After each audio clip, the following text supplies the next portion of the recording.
Mari kita sama-sama meningkatkan takwa kepada Allah Subhanahu wa taala dengan cara yang benar. Dan jangan sampai kita meninggal dunia kecuali kita dalam keadaan Islam. Bapak Ibu sekalian, insyaallah dalam kesempatan pagi ini kita akan lanjutkan kajian kita hadis Al-Arba'in An-Nawawiyah, memasuki hadis tentang keutamaan menuntut ilmu.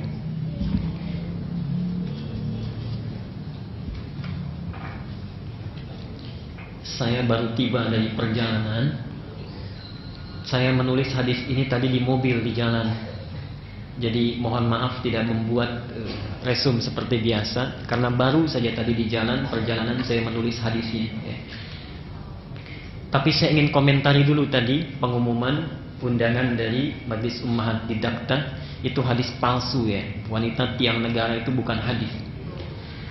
Hanya terdapat di dalam kitab Ad-Dailami, dan ternyata setelah dicari di 1235 kitab hadis tidak ditemukan hadis itu. Itu di antara hadis palsu yang sangat populer di masyarakat. Saya tulis di buku saya, terdapat di halaman ke-69. Diuraikan di situ ya. Silahkan nanti dibaca. Dan perempuan jangan mau dipanggil wanita. Para pakar bahasa menyampaikan keliru wanita itu, yang benar perempuan. Wanita itu dari bahasa Jawa wanito, wani ditoto. Jadi kalau jadi perempuan harus berani ditata. Ya, baik. Baik, kita langsung saja kepada hadis kita. Bismillahirrahmanirrahim. Tolong ikhlaskan diri kita dan niatkan kita mempelajari sunnah dengan harapan ingin bertemu dengan Nabi SAW nanti. Man ahabba sunnati faqad ahabbani. Siapa yang cinta dengan sunnahku, sungguh dia telah mencintaiku. Wa man ahabbani kana ma'i fil jannah. Dan siapapun yang mencintaiku, sungguh dia akan bersamaku di surga nanti. Haddatsana Mahmud ibn Ghailan, telah menyampaikan hadis ini seorang bernama Mahmud bin Ghailan. Haddatsana Abu Usama, dia menerima penyampaian itu dari Abu Usama. Anil A'mash, dari seorang sahabat bernama A'mash. An Abi Salih an Abi Hurairah, dari Abi Salih dari Abi Hurairah radhiyallahu anhu. Abu Hurairah menyampaikan, qala Rasulullah sallallahu alaihi wasallam, Rasulullah sallallahu alaihi wasallam bersabda, man salaka tariqan yaltamisu fihi ilman sahhalallahu lahu, riwayat yang ini sahhalallahu lahu, di riwayat lain disebutkan salakallahu lahu tariqan ilal jannah. Man salaka tariqan, siapapun yang menempuh satu jalan, yaltamisu fihi ilman, berusaha dengan itu untuk mendapatkan pengetahuan, sahhalallahu lahu, Allah akan berikan kemudahan baginya, tariqan ilal jannah, jalan menuju surga.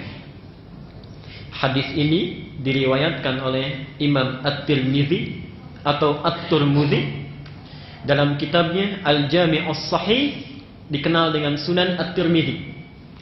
Kitabnya Al-Jami' As-Sahih yang menghimpun hadis-hadis yang sahih. Tapi perlu diketahui di kitab ini ada hadis yang tidak sahih. Ya? Ada lagi Sahih Ibnu Khuzaimah. Sahih kitabnya Ibnu Khuzaimah, tapi tidak semua yang hadis yang terdapat dalam Sahih Ibnu Khuzaimah semuanya sahih. Bahkan ada yang palsu. Puasa itu pertamanya adalah rahmat, pertengahannya adalah maghfirah, akhirnya adalah itqum minan nar. Pernah dengar hadis ini? Terdapat di dalam sahih, nanti 2 bulan lagi akan disampaikan para penceramah musiman itu. Hadis ini terdapat dalam Sahih Ibnu Khuzaimah, tapi ternyata hadisnya tidak sahih. Oh baik, wajahnya nggak kelihatan. Tapi hadisnya tidak sahih, ya. Jadi kita bisa teruskan baca. Yang ini kebetulan hadisnya sahih, terdapat dalam Sunan At-Tirmidzi juz ke-10 halaman 147, nomor hadis 2858. Beliau menyebutkan nanti mengomentari qala Abu Isa hadza haditsun hasan. Abu Isa berpendapat hadis ini hasan. Syekh Al-Albani menuliskan hadis ini dalam kitabnya khusus memuat yang sahih, menyampaikan derajat hadis ini sahih. Nanti ada lagi yang saya sebutkan panjangnya. Mari kita bahas maknanya satu persatu. Hadis ini asalnya panjang. Jadi kalau Bapak Ibu membaca di Sunan At-Tirmidzi seperti ini saja pendeknya. Tapi asal hadisnya cukup panjang. Kalau kita sebutkan di kitab Sunan Abi Daud, nah ini redaksinya. Yang pertama tadi cukup pendek di atas ini. Yang kedua, redaksi lengkapnya ada di Sunan Abi Daud. Di dalam Sunan Abi Daud dikisahkan sebab munculnya hadis ini. Bukan asbabul wurud ya. Jadi ada asbabun nuzul del Quran, asbabul wurud sebab Nabi mengucapkan hadisnya, ada asbabul muncul sebab dituliskannya di dalam kitab-kitab ilmu hadis. Nah, apa riwayatnya? Munculnya itu kenapa gitu? Sebab dituliskannya menurut Imam Abu Daud ada seorang sahabat, subhanallah ini, datang dari Madinah, jauh-jauh dari Madinatul Rasul, ingin menemui seseorang bernama Abu Darda yang berada di Damaskus di Syria. Lihat Pak ya, Ibu mohon maaf ini. Jadi datang dari Madinah, itu perjalanan dari Damaskus kalau dengan bis sehari semalam. Orang ini jalan kaki dari Madinah Al-Munawwarah, dari Madinatul Rasul, menempuh perjalanan ingin menemui seorang bernama Abu Darda, periwayat hadis, yang sedang berada di Damaskus. Ketika sampai di sana, ditanya oleh Imam Abu Darda, "Saudaraku, jauh-jauh datang, apa ada yang bisa dibantu?" Apa yang dijawab oleh beliau? "Saya tidak memerlukan bantuan apapun, tapi saya pernah mendengar saat di Madinah, Anda memiliki satu hadis yang pernah disampaikan oleh Nabi SAW."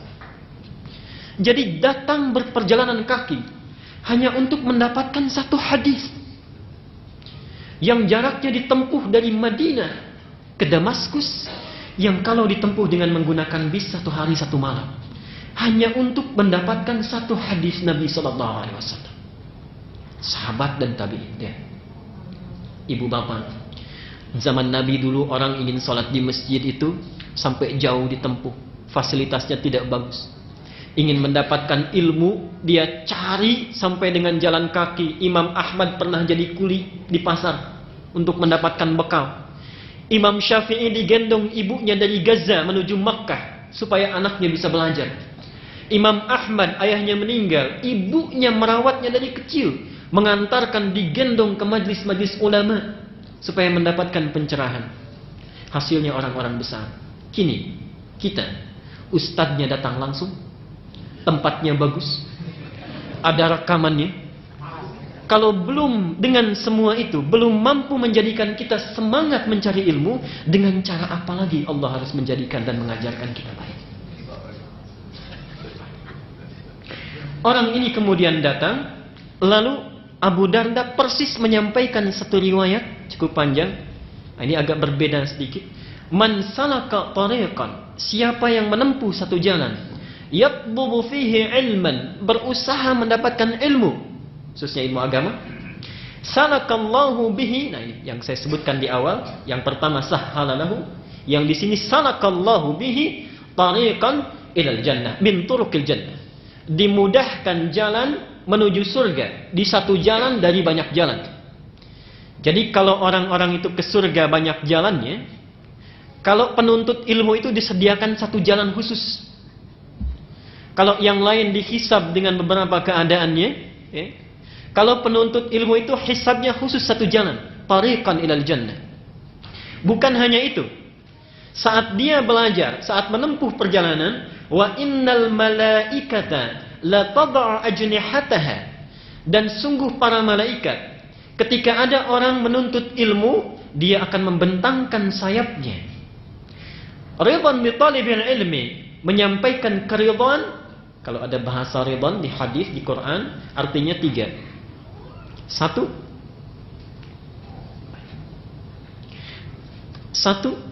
memohon kepada Allah untuk merahmatinya. Yang kedua, mengaminkan doa yang dimohonkan. Dan yang ketiga, memohonkan ampunan kepada Allah atas dosa yang pernah dilakukan. Bahasa, kalau dalam hadis biasanya ridwan, kalau dalam Quran biasanya sholawat.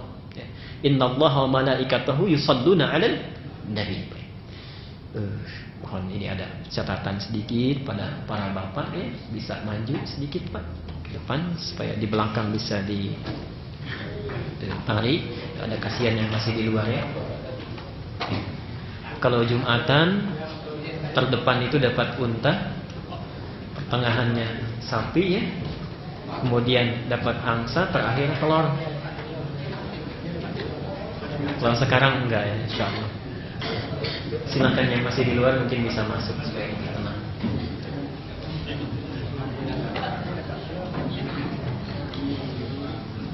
Barakallahu fikum. Barakallahu fikum. Jazakumullah khair.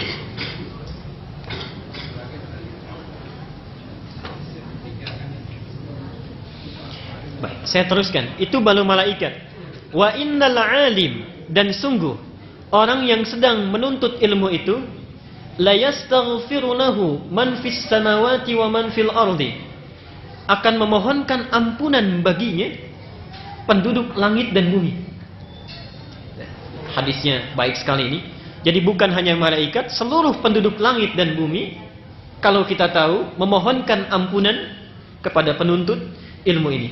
Wal hitan fi jawfil ma'i, dalam riwayat lain hatta hitan allati fil bihar, sampai-sampai kalaupun diketahui paus hiu yang ada di kedalaman laut, kalau kita mengetahui, mengampunkan, memohonkan ampunan bagi para penuntut ilmu.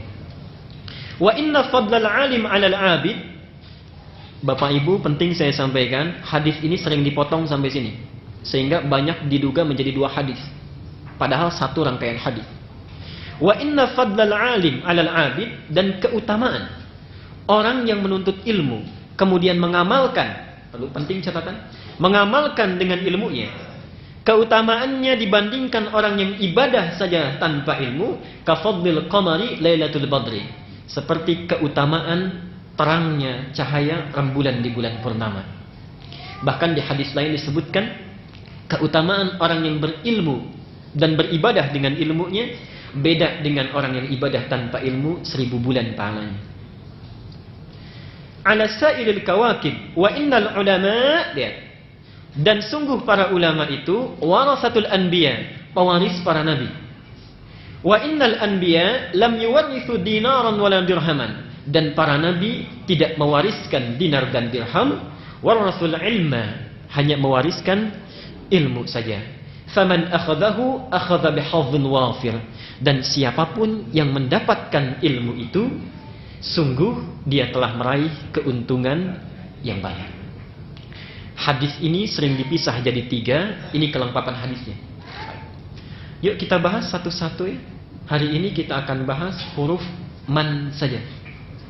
Man salaka tariqan. Kita bahas mannya saja ya. Saya berikan pengantar dulu. Mari dibuka mushafnya, Quran surat Al-Baqarah ayat ke-30 sampai dengan 35. Dari wa idz qala rabbuka lil malaikati inni ja'ilun fil ardi khalifah. Bismillahirrahmanirrahim.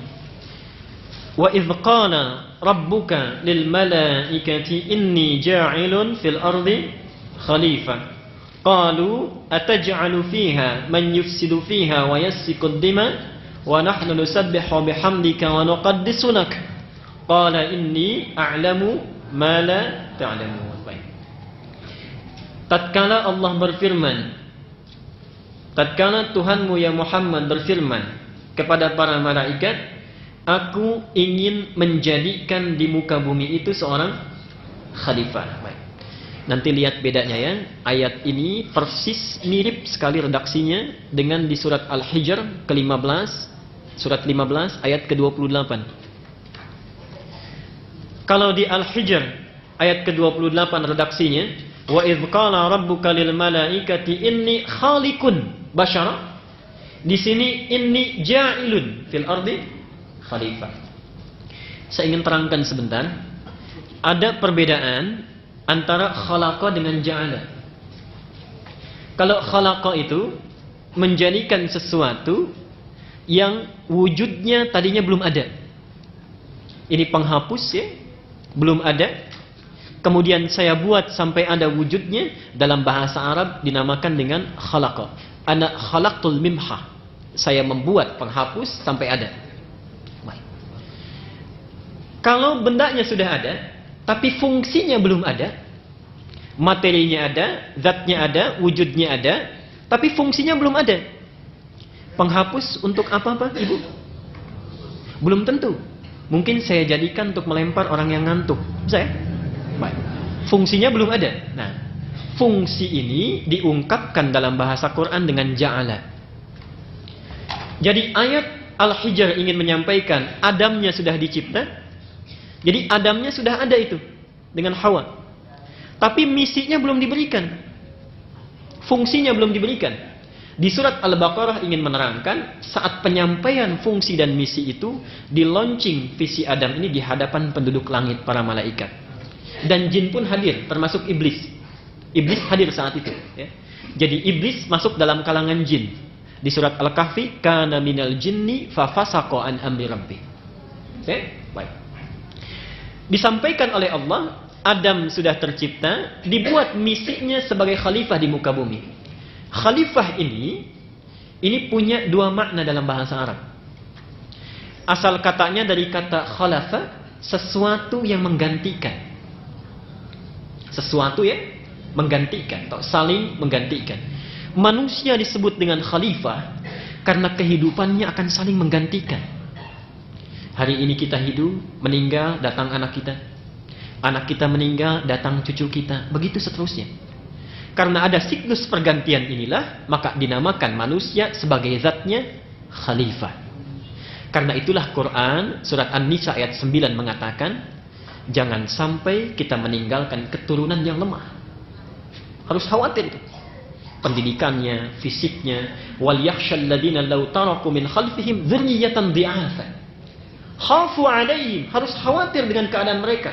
Persiapkan supaya bagus, supaya baik. Falyattaqullah, dan bertakwalah kepada Allah. Mendidik anak bagian dari ketakwaan kepada Allah.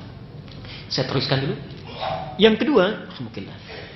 Khalifah juga dimaknai sesuatu yang berorientasi masa depan.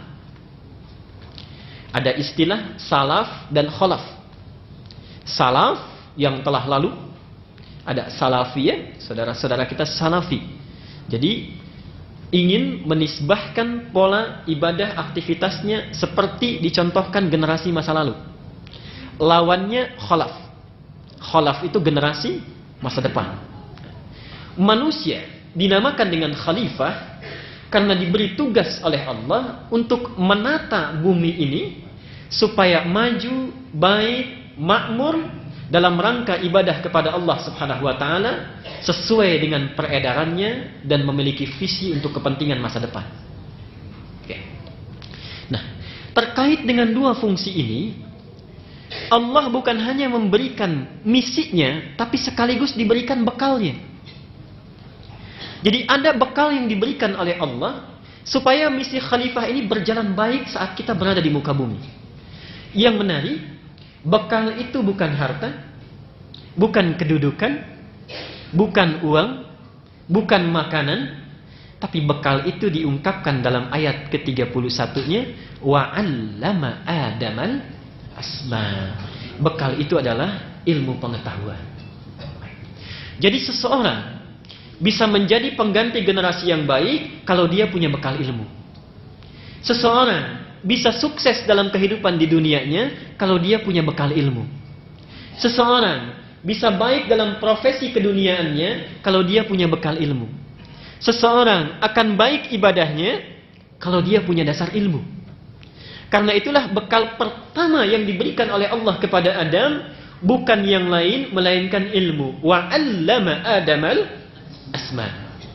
Bahkan seorang yang memiliki pengetahuan yang baik bukan hanya mendapatkan kemakmuran dunia, tapi diangkat derajatnya oleh Allah. Yarfa'illahu alladhina amanu minkum walladzina utul ilma darajat. Bukan sekedar diangkat, tapi dihormati bahkan oleh penduduk langit selevel malaikat. Ayat 34-nya, wa idz qulna lil malaikatis judu li adama fasajadu. Kenapa diminta sujud? Bukan karena faktor yang lain, karena kemampuan Adam memiliki pengetahuan yang dipraktekkan pada ayat ke-33-nya. Baik. Apa hubungannya dengan hadis yang kita baca ini? Bapak Ibu sekalian, karena pentingnya pengetahuan ini dalam kehidupan kita dunia dan bekal di akhirat, maka Nabi sangat memotivasi seluruh umat Islam, siapapun yang tinggal di bumi, supaya berlomba-lomba menuntut ilmu dan jangan sampai ada orang muslim yang bodoh. Saya ulangi, Nabi menyampaikan dalam banyak hadisnya supaya umat Islam menuntut ilmu dengan baik dalam seluruh level usianya, mau kecil, mau besar, mau sudah dewasa, mau sudah tak terbatas usianya, tuntut ilmu itu bahkan dijadikan fardu oleh Nabi. Talabul ilmi fardhatun ala kulli muslimin. Tidak pakai wa muslimatin ya. Muslimatin itu syarah hadisnya. Talabul ilmi, mencari ilmu itu fardhatun, satu fardhah, penekanan yang sangat ditekankan ala kulli muslimin, bagi setiap muslim. Hadis ini di antara hadis yang menunjukkan keistimewaan, gambaran pahala yang diberikan bagi orang-orang yang baru mencari ilmu, belum mendapatkannya. Wahyu pertama turun apa bunyinya? Baca. Mari kita teruskan. Man salaka tariqan. Man itu sering diterjemahkan dengan siapa. Oke? Kalau kita baca Quran suka diartikan siapa, gitu kan? Padahal man itu dalam bahasa Arab punya dua kategori. Satu, kata tanya dinamakan dengan isim istifham. Yang kedua adalah kata ganti. Sekali lagi, kata ganti yang bersifat umum, yang berfungsi sebagai kata sambung, konjungsi. Saya tanya, man anta? Siapa kamu? Nah, itu kata tanya. Oke. Tapi ada yang berfungsi bukan untuk menanyakan, tapi mewakili kata ganti yang sifatnya umum. Umum yang dimaksud tidak membatasi batas usia, bisa anak kecil yang baru lahir sampai dewasa, tak terbatas. Jadi ketika hadis ini mengatakan man salaka tariqan, siapapun yang menempuh satu jalan, yaltamisu fihi ilman, untuk menuntut ilmu, siapapun, bisa anak kecil, bisa remaja, bisa orang dewasa, bahkan orang yang sudah sepuh sekalipun. Jadi kata man ini mengisyaratkan dari Nabi SAW menuntut ilmu itu tidak dibatasi oleh usia. Jadi jangan pernah ada terlintas di benak Bapak, aduh, usia saya sudah 17 tahun ke atas. Atasnya panjang ya untuk membedakan yang atas itu. Saya sudah tidak mungkin lagi belajar. Itu tidak benar. Saya sudah tidak mungkin lagi belajar Quran dengan baik. Itu lebih tidak benar. Salah kaprah. Karena wahyu yang diturunkan kepada Nabi saat usia beliau 40 tahun. Wahyu itu baru lengkap dalam usia kurang lebih 62 tahun, 63 tahun. Kebanyakan sahabat yang belajar Quran rata-ratanya di atas 50 tahun. Umar bin Khattab hafal Quran sampai 20 tahun. Dan usianya saat itu sudah di atas 50 tahun. Jadi kalau sahabat Nabi yang usia 70 tahun, 60 tahun mampu belajar dan hafal Quran, seharusnya kita, saya dan anak-anak yang masih muda bisa beberapa kali lebih cepat dibandingkan itu. Caranya nanti bagaimana kita teruskan. Man, jadi kata man di sini tidak membatasi usia. Yang penting dicatat oleh kita, Bapak Ibu sekalian, para sahabat begitu jeli melihat kalimat man ini. Ketika mereka mendengar kata man, tidak hanya dirinya yang datang kepada Nabi, tapi anak-anaknya dibawa. Dan ini ditradisikan oleh para sahabat dan tabi'in setelah Nabi meninggal. Jadi dimanapun ada ulama, bukan ustaz ya. Ingat, ada ustaz, ada muballigh, ada da'i, ada hakim, ada qadhi, ada ulama, itu lain. Kalau muballigh itu orang yang hanya menyampaikan, jadi apa yang ada di benaknya disampaikan, itu muballigh namanya. Tapi bukan ulama. Kalau berbicara masalah hukum jangan diambil. Di TV-TV itu banyak muballigh tapi bukan ulama. Ya. Kalau berbicara hukum jangan diambil, kalau berdakwah silakan dengarkan. Ya. Banyak sekali yang perlu diluruskan saya kira. Setiap ada nabi di zaman nabi, itu selalu yang punya anak, punya putra usia 5 tahun, bahkan di bawah itu, diajak bertemu dengan nabi, mendengarkan hadis-hadis nabi. Kita kenal Ibnu Umar, anaknya Umar. Abdullah bin Umar sejak usia 5-7 tahun diajak oleh ayahnya untuk mendengarkan tatkala Nabi menyampaikan taklimnya. Sampai dewasa, ternyata beliau menjadi salah seorang pakar hadis dan pakar fikih. Ada Ibnu Abbas, anaknya Abbas. Dari mulai kecil, ya, diajak, diperdengarkan, mendengarkan Nabi sampai dewasa, jadi seorang pakar tafsir.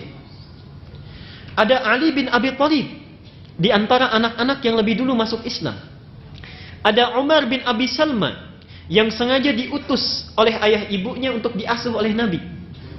Bahkan sengaja Nabi diundang ke rumah untuk makan bersama. Kemudian ketika makan bersama, Umar bin Abi Salma ini tiba-tiba nyelonong tangannya ke depan mengambil makanan. Oke? Pernah dengar hadisnya? Hadisnya terdapat di dalam Sahih Al-Bukhari nomor hadis 5061, Sahih Muslim nomor hadis 5388, Ibnu Majah nomor hadis 3398, dibahas lagi di Muwatta Imam Malik nomor hadis 2722, ditafsirkan sanadnya oleh Syekh Al-Albani dalam kitabnya Silsilatul Ahadits Al-Dha'ifah wal Mawdu'ah wa Atharuha As-Sayyi fil Ummah nomor pembahasan 6390. Hadis ini berbunyi, kenapa saya sebutkan? Karena nanti ada yang keliru memahaminya. Di dalam Al-Bukhari hanya disebutkan begini saja. Saat anak itu makan, tiba-tiba tangannya nyelonong ke depan, ambil makanan yang jauh. Kemudian Nabi berkata kepadanya, "Ya gulam, duhai anak kecil, masih anak-anak." Singkat saja bahasa Nabi. Kul, sambillah, sebut nama Allah dulu. Kemudian kul biyaminika, makan dengan tangan kananmu, mimma yalika, apa yang ada di dekatmu. Jadi jangan ambil yang jauh-jauh ya. Sengaja diundang oleh Nabi. Ini pelajaran bagi kita. Kalau bapak ibu punya anak, ada makanan yang disukai, jangan disimpan di tempat yang jauh. Dekatkan dengan dia. Kecuali kalau ingin mengajarkan anak kita sesuatu, simpan yang jauh. Ketika nyerobot, duhai anakku, kan? Sebut nama Allah, makan yang dekat, dan makan dengan tangan kananmu. Pelajarannya paling penting. Ada yang keliru gini, Nabi hanya mengajarkan kepada anak itu sebut nama Allah. Okay? Yang paling mudah apa sebutannya? Bismillah. Nabi tidak mengatakan ikra bismillah. Sebut, bacakan bismillah. Dan tipikal hadis itu dalam ilmu hadis, kalau Nabi mengajarkan kepada anak-anak selalu simple. Selalu simple. Tidak pernah panjang-panjang. Tapi ketika diajarkan kepada sahabat, doanya jadi panjang. Yang sudah dewasa, karena mampu memahami dan mengerti. Sambillah, sebut nama Allah. Jadi baca bismillah. Ada yang berkata begini, saya tanya dulu, kalau saya baca Allahumma barik lana fima razaqtana, sahih atau dhaif? Dhaif, ada suara ya. Dari mana taunya? Dari guru. Yuk kita lihat kitab aslinya ya. Buka dulu Muwatta Imam Malik nomor hadis 2722. Nabi tidak mengatakan bacalah bismillah, hanya mengatakan sambillah. Nama Allah ada berapa? Banyak. Di antaranya 99. Jadi sepanjang kita menyebut nama Allah, dibuat umum untuk memudahkan. Sepanjang kita menyebut nama Allah dengan bahasa apapun, dengan bismillah, dengan ya Allah, dengan Allahumma, itu sudah benar. Nabi mengajarkan hadis yang panjang di Muwatta Imam Malik kepada Ali bin Abi Thalib. Bagaimana redaksinya? Kalau engkau mau makan, kul bismillahirrahmanirrahim. Allahumma barik lana fima razaqtana wa qina adzabannar. Hadis itu sahih. Bahkan ada yang lebih panjang lagi.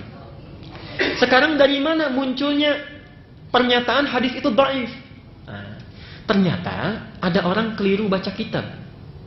Dibaca di kitab Syekh Al-Albani, pembahasan nomor 6390, pembahasan itu sedang membahas hadis tentang hubungan suami istri.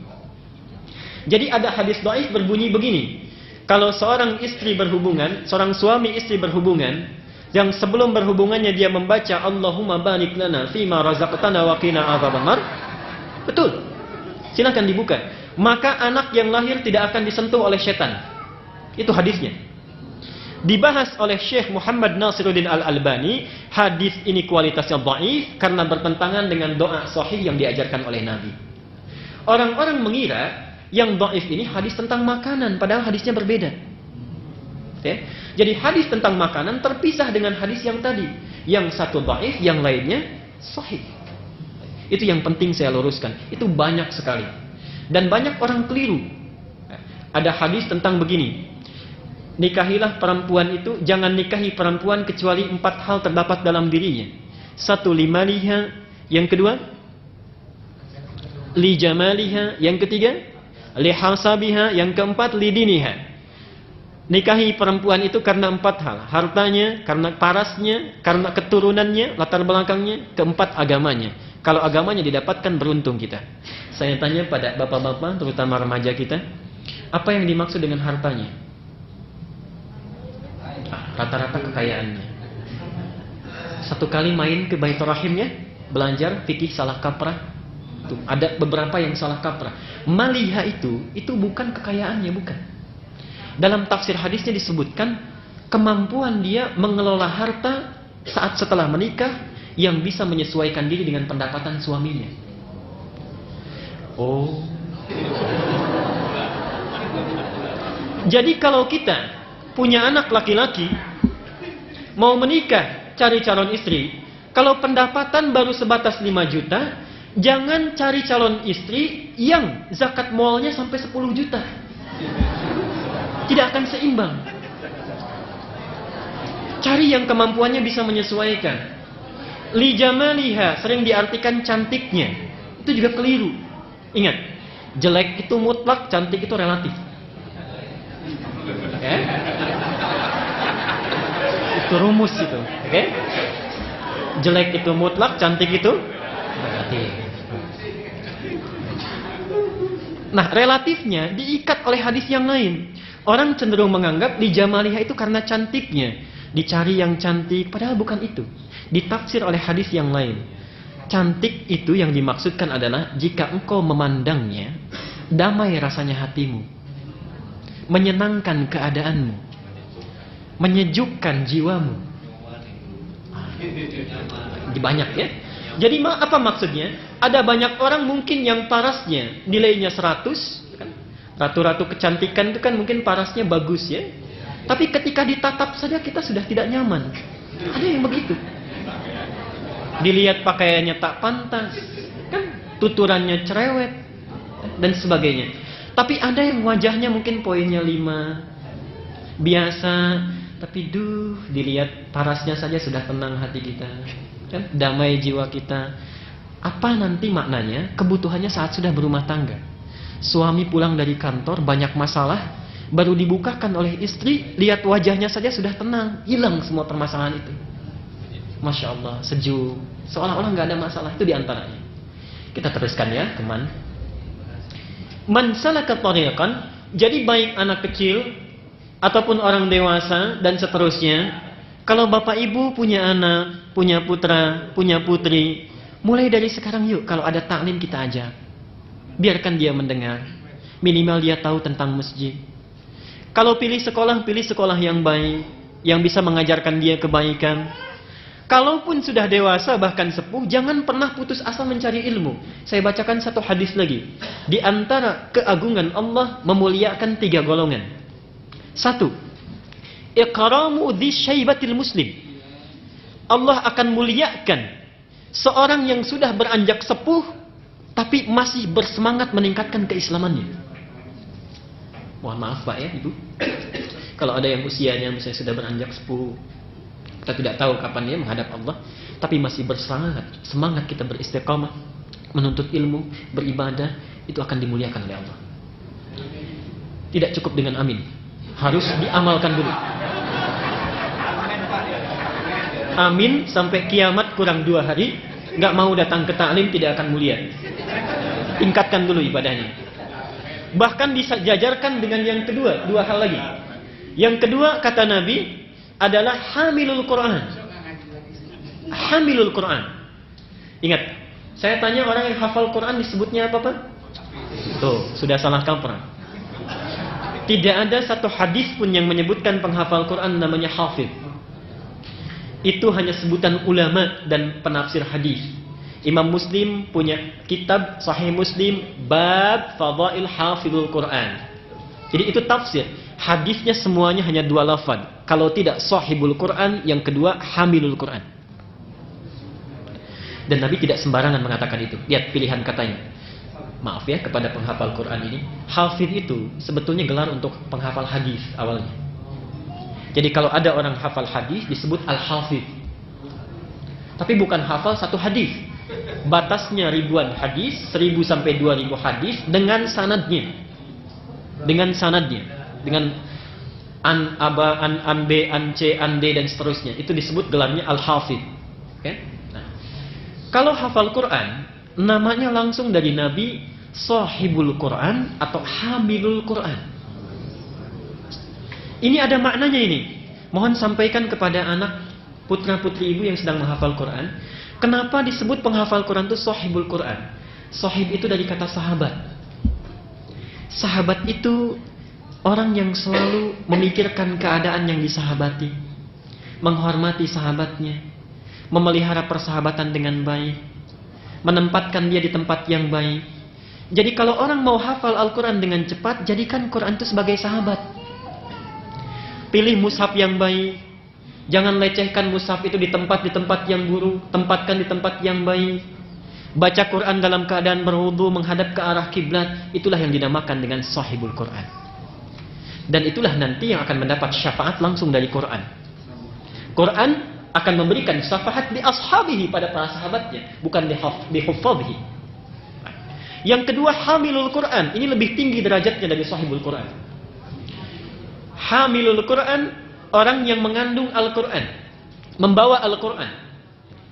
Saya tanya pada ibu, kalau ibu sedang mengandung disebutnya apa? Hamil. Kalau hamil boleh tidak merokok? Tidak. Ya? Boleh tidak makan makanan yang haram? Tidak. Boleh tidak mengganggu janinnya? Tidak. Harus dirawat, dijaga ya. Kenapa? Supaya tenang janin itu, lahir dengan selamat dan baik kan? Penghafal Quran disebut Hamilul Quran, diibaratkan seperti perempuan yang sedang mengandung dalam janinnya. Dia mengandung Quran, maka tidak boleh penghafal Quran itu makan makanan yang haram. Dia mengandung Al-Quran yang suci, maka tidak layak penutur Quran itu berkata dengan perkataan yang kotor. Dia mengandung kalam Allah yang baik, tidak layak. Bahkan saya mengatakan, tidak boleh seharusnya penghafal Quran itu merokok. Seharusnya tidak boleh. Ya. Kalau di Libya ada penghafal Quran merokok, itu langsung dikeluarkan dari sekolah Quran. Sebelum dikeluarkan dihukum dulu. Kakinya diangkat ke atas, diikat, kepalanya dipukul. Baru setelah itu silakan pulang. Hamilul Quran. Jadi kenapa? Memuliakan nilai Qurannya. Saya teruskan, man salaka tariqan, bagi ibu bapak yang bawa anak-anak hari ini, nanti tolong setelah ini dikumpulkan ke depan ya. Saya teruskan dulu, man salaka tariqan yaltamisu fihi ilman, dia berusaha untuk menuntut ilmu, baru cari ilmu ya. Dimohon maaf ya pada yang merekam, saya ingin menulis ya. Mudah-mudahan nanti bisa.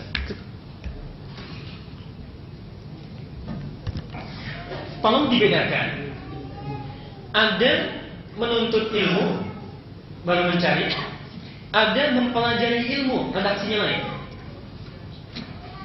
Saat kita mencari ilmu, redaksinya hanya mengatakan begini, thalabul ilmi. Pernah dengar kata thalabul ilmi? Baik. Carilah ilmu. Jadi kalau dicari bahasanya pakai ilmu. Jelas ya? Dimanapun ada hal-hal yang mengajarkan tentang keilmuan, kebaikan, ayo kita cari. Tingkatkan semangat kita. Ada ta'lim di As-Salam kita kejar, ta'lim di Al-Azhar kita kejar, di Al-Ihsan kita kejar, thalabul ilmi namanya. Bahkan ada yang mengatakan kalaupun harus sampai ke Cina, cari. Itu hadis dhaif. Thalabul ilmi walau bisin, ya. Itu hadisnya dhaif, bahkan matruk itu semi palsu. Dulu di Gontor pernah ada anak baru masuk, dia naik ke mimbar, utlubul ilma walau bisin. Kata seniornya bukan sod. Kata seniornya bisin, lah bisod. Kata seniornya saya lebih dulu daripada kamu di sini. Jadi bukan bisin, bisod. Dia apa namanya? Utlubul ilma walau bisod. Maksud seniornya jangan bilang sin pakai sod Cina itu asin. Dia bilang bisin, ya. Utlubul ilma walau bisod. Tapi kalau sudah didapatkan momennya, berubah perintahnya, bukan thalabul ilmi lagi, menjadi tafaqquh fiddin. Tafaqquh fiddin. Tafaqquh fiddin. Kita singkat, yang ini fikih, yang ini ilmu. Tolak ya. At-Taubah surat ke-9 ayat 122. 122. Wa ma kana al-mu'minuna liyanfiru kaffah falawla nafara min kulli firqatin minhum ta'ifatun liyattafaqahu fid-din. Surat ke-9 At-Taubah atau Al-Bara'ah ayat 122. Wa ma kana al-mu'minuna liyanfiru kaffah, dan tidak mesti semua orang mukmin itu semuanya berjuang. Ada yang di medan perang, ada pergi kantor, ada yang bekerja. Kenapa tidak ada segelintir orang di antara mereka yang bertafaqquh fiddin? Ya. Bahasanya bukan thalabul ilmi lagi, tapi tafaqquh fiddin. Tafaqquh ini terambil dari kata fikih. Fikih ini punya dua makna singkatnya. Satu memahami, yang kedua mendalami. Satu memahami, yang kedua mendalami. Ayat ini ingin berkata, kalau ada orang Islam belajar dimanapun, bedanya dengan non-muslim, dia bukan sekadar mentransfer pengetahuan, tapi harus paham apa yang diajarkan itu.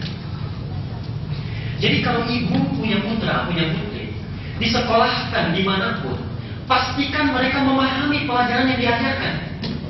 Jangan cuma sekedar datang, dia dengar, dia pulang. Sekarang kejadiannya begitu kan. Transfer pengetahuan, rankingnya bagus, tapi tidak paham apa yang diajarkan. Apalagi masalah agama diikat langsung dengan tafaqquh fiddin. Jadi kalau datang belajar dimanapun, jangan sampai cuma mendengar, kita tidak paham. Masalah yang muncul saat ini, banyak orang Islam yang belajar pengetahuan, dididik dari kecilnya, masalah-masalah ibadah, tapi tidak mengerti apa yang dilakukan.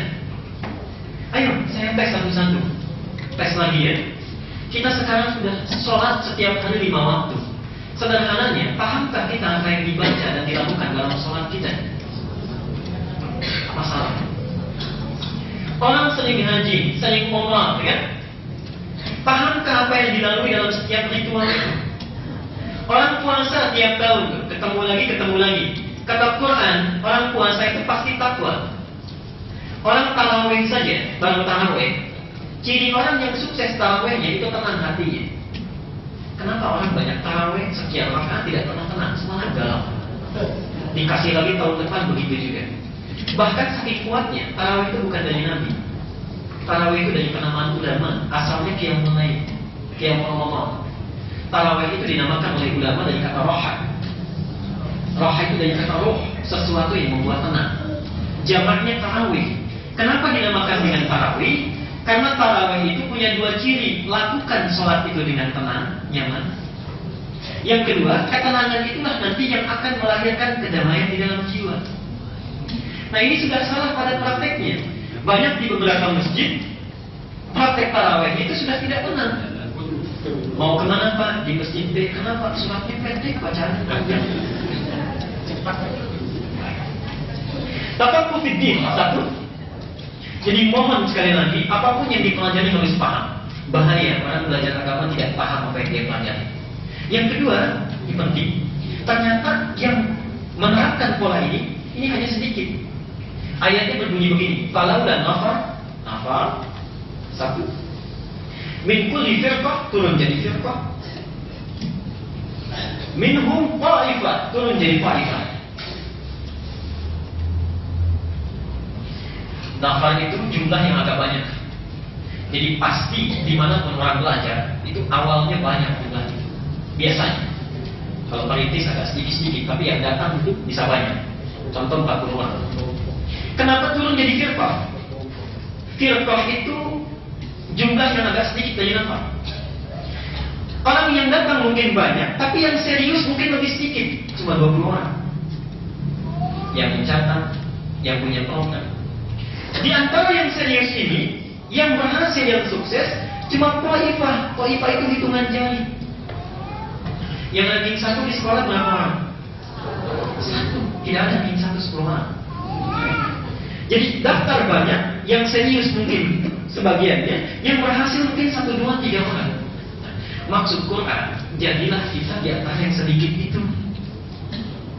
Bagaimana caranya? Ayatnya mengatakan, kalau mau taklim itu persiapkan dari rumah. Jangan hanya ingin melihat ustadznya. Takut misalnya tidak kedengaran sama tetangganya, tidak kena absen. Karena Allah. Kemudian buat catatannya dipersiapkan. Ayatnya kemudian berbunyi, ya tafaqquhu fid din. Dari situ wali mudhiru qawmahu idza raja'u ilaihi. Apa yang didapatkan di taklim itu sampaikan pada keluarga. Itulah orang yang akan sukses dalam tafaqquh fid din. Salah satu tariqah yang tamisu fihi ilman, sahhalallahu tariqan ilal jannah. Allah akan mudahkan langkahnya menuju surga. Saya berhenti dulu sebentar, kita buka termin untuk tanya jawab atau pendalaman. Silakan saya perkenankan, nanti kita buka dulu. Kalau tidak ada, kita nanti teruskan pada segmen berikutnya. Silakan saya perkenankan dulu. Silakan Mas. Tadi kan kita mengatakan kalau kita harus mengambil pendapat dari ulama, dan kriteria ulama itu seperti apa sih, dan bagaimana kita mengetahui itu ulama? Baik sekali pertanyaannya. Pertama, yuk kita bahas satu-satu ya, yang umum saja. Ada ulama, ada muballigh, ada dai, ada ustadz. Ulama ini bentuk jamak plural dari kata alim. Okay. Alim jamaknya ulama. Alim itu mengandung arti orang yang tahu, punya pengetahuan. Jadi sebetulnya seseorang yang punya pengetahuan di bidang apapun bisa dinamakan dengan alim. Jamaknya ulama. Jadi ada ulama di bidang teknik, ada ulama di bidang pertanian, ada ulama di bidang industri secara bahasa. Okay. Secara bahasa. Secara istilah adalah orang-orang yang mampu memahami dan mendalami pengetahuan tentang nilai-nilai keislaman. Itu pun dibatas. Ciri keutamaannya diikat oleh Quran di surat Fatir, innama yakhshallaha min ibadihil ulama. Ya. Jadi kalau hanya pengetahuan, hanya pintar saja, tahu tentang agama, itu banyak. Tapi tidak semua yang pintar ini bisa jadi ulama. Diikat langsung oleh Quran, yang hanya takut kepada Allah itulah ulama. Jadi orang-orang yang paham agama, yang mengerti agama, yang mengamalkan pengetahuannya itu dengan penuh rasa takut kepada Allah. Takut kalau bertutur dia salah. Takut kalau tidak mengamalkan dia akan diminta pertanggungjawaban. Takut kalau berbuat sesuatu itu bisa menimbulkan keresahan bagi umat. Takut kalau dia memberikan fatwa itu akan merasa dihisab oleh Allah. Itulah ulama. Kalau sekarang kita dapatkan orang pintar, gelarnya profesor, gelarnya doktor, tapi tidak takut dengan Allah, bahkan mengutak-atik nilai-nilai yang sudah baku dalam Islam, itu tidak dikatakan ulama. Okay? Tidak dikatakan ulama. Banyak sekarang, bahkan ada yang malpraktek. Kan dokter jantung mengobati telinga nggak bisa kan? Ada yang profesor doktornya spesialisasi bidang sejarah, berbicara masalah fikih. Ada yang bidangnya spesialisasi masalah bahasa, bicara masalah tafsir. Bahasanya bahasa Inggris lagi, ya. Kursusnya di Eropa, di Barat, pulang-pulang bicara masalah agama. Ini bukan ulama. Oke. Jadi ulama itu orang yang punya pengetahuan didasarkan rasa takut kepada Allah Subhanahu wa taala. Fatwanya pasti benar. Yang kedua kita turunkan ustaz. Ustaz itu kalau di Arab sekarang ini banyak istilah yang salah kaprah setelah masuk ke kita ini. Ustaz itu setiap yang mengajarkan seseorang dinamakan ustaz. Punya tetangga mengajar di sekolah umum, orang Arab menyebutnya ustaz. Ya. Ada orang mengajar di masjid ustaz. Tapi biasanya mereka bedakan. Kalau mengajar agama jadi syekh, kalau mengajar di sekolah formal menjadi ustaz. Dalam pandangan kita di Indonesia, makna ini berubah. Jadi orang-orang yang mengajarkan nilai-nilai agama dimaknai sebagai ustaz. Jadi siapapun yang mengajarkan agama biasanya kesannya langsung ustaz. Saya teruskan dulu ya. Da'i dari kata da'a, artinya orang-orang yang dengan pengetahuan yang dimiliki mengajak para khalayak untuk mendekat kepada Allah. Jadi siapapun yang mengajak para khalayak, orang-orang tertentu untuk mendekat kepada agama Allah disebut dengan da'i. Baik pengetahuannya mendalam ataupun tidak, namanya da'i. Misinya disebut dengan dakwah. Dakwah itu misinya, orangnya disebut dengan da'i dan tidak mengharuskan ia memiliki pengetahuan yang mendalam. Cukup sesuai dengan kepentingannya.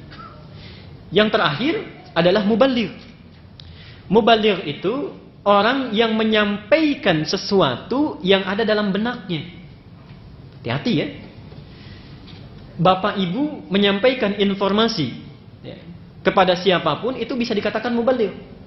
Perempuannya muballighah. Ustadz Taqi menyampaikan pengumuman di awal. Ustadz Taqi muballigh. Orang yang menyampaikan pengumuman. Misinya disebut dengan tabligh. Orang yang muballigh, misinya dinamakan dengan tabligh. Yang ingin saya luruskan dua hal. Di kita, kadang 4 istilah ini tidak mampu dibedakan. Oke? Ada orang baru bisa baca Quran, bagus bicaranya, kasih tagline-nya ustaz. Oke? Nah. Seseorang yang menyampaikan tabligh, maka boleh kita dengar. Seorang da'i, seorang muballigh, termasuk sebagian dari ustaz, kalau menyampaikan masalah hukum, tidak boleh diambil perkataannya. Jadi kalau hanya menyampaikan tabligh, mengajar dan sebagainya, silahkan dengarkan. Tapi kalau sudah berbicara masalah hukum, tidak boleh diambil hukumnya. Karena ilmunya tidak ada. Hukum itu terkait erat dengan ilmu. Saya contohkan begini. Ada saat saudara kita rahimahullah, kita doakan mudah-mudahan diterima oleh Allah amalnya, baik menghadapnya Ustaz Jeffrey Al-Bukhari yang Jumat kemarin meninggal. Mudah-mudahan baik segala yang dilaluinya. Saya sangat bersimpati terhadap beliau dan saya meneteskan air mata ketika beliau dikuburkan sebagai saya doakan. Tapi saya sangat tidak sepakat kepada sahabat-sahabatnya, ustadz-ustadznya yang tampil di TV yang menyampaikan sesuatu yang sangat tidak berkaitan dan hanya membebani almarhum ketika dikuburkan. Menyinggung beberapa hukum yang sebetulnya tidak paham. Contoh, ada yang berkata, kemarin saya sempat ditelepon sama jamaah, ini ada siaran di Metro TV. Ada yang berkata, Ustadz, jangan dicari sebabnya. Jangan dibahas itu kecelakaan motor dan sebagainya. Sudah, itu perjalanan Allah. Yang penting husnul khatimah. Takdirnya begitu gitu ya. Dicari kita baik saja. Tadi saya sampaikan lagi, dalam teori, secara teori, dalam masalah tauhid, pembahasan dibagi kepada 3 istilah. 1, dalam masalah tauhid pada pembahasan dibagi pada 3 istilah. 1, musabbib namanya. Yang kedua, musabbab. Yang ketiga, sebab, as-sabab. Sebab itu bahasa Arab ya. Musabbib adalah subjek zat yang menetapkan sesuatu terjadi. Allah di sini. Kalau kita ambil kasusnya Ustaz Jeffrey Al-Bukhari, yang menyebabkan, menetapkan kadarnya meninggal itu Allah. Musabbab, hamba yang mengalaminya, orang yang mengalami. Jadi orangnya, objeknya. Sebab sudah jadi bahasa kita adalah sesuatu yang menyebabkan, ya, keadaan itu terjadi atau takdir itu terjadi. Nah, saya terangkan lagi sebab ini. Manusia dalam setiap kejadian diminta oleh Al-Quran jangan mempertanyakan yang dua ini. Jangan tanya lagi Allah, karena memang sudah hak prerogatifnya Allah untuk mematikan, menghidupkan seseorang. Jangan ditanya dulu kenapa kok Ustaz Jeffrey yang diambilnya, kenapa bukan Ustaz Adi aja, kan masih dibutuhkan umat. Dan jangan ditanya, itu sudah kadarnya. Yang harus dipelajari adalah sebabnya. Kenapa hal itu terjadi? Walaupun memang itu kadarnya, tapi ada sebabnya sehingga bisa dipelajari. Kalau baik, itu tingkatkan kebaikannya. Kalau jelek, buang kejelekannya supaya bisa dihindari. Itulah yang dimaksud dengan ayat di surat Al-Mulk, surat ke-67. Apa Allah sampaikan? Ayat kedua dan tiganya. Walladzi khalaqal mauta wal hayat liyabluwakum ayyukum ahsanu amala. Ini lihat sebabnya. Nanti ditafsirkan oleh hadis Nabi, udhkuru mahasina mautakum. Kalau ada yang meninggal, ayo sebut kebaikannya supaya diteladani. Tapi tinggalkan yang jeleknya. Sekarang kita pelajari sebabnya. Kenapa beliau meninggal? Memang sudah takdirnya begitu ya. Sebetulnya bukan takdir, qadarnya. Beda antara takdir dengan qadar. Qadarnya meninggal. Tapi apa sebabnya? Sebabnya mengendarai motor 650 cc. Dipacu dengan kecepatan yang cukup cepat, di tikungan masih cepat. Ya, belokan masih cepat. Jadi wajar kalaupun motor bagus tidak mampu mengendalikan, kemudian terjadi kecelakaan, mengakibatkan meninggal dunia. Sebab ini yang harus kita pelajari. Terangkan kepada anak cucu kita, besok kalau naik motor, satu, pilih yang wajar-wajar saja. Yang kedua, jangan kebut-kebutan sembarangan. Kenapa? Jangankan manusia biasa, ustadz pun kalau jatuh meninggal.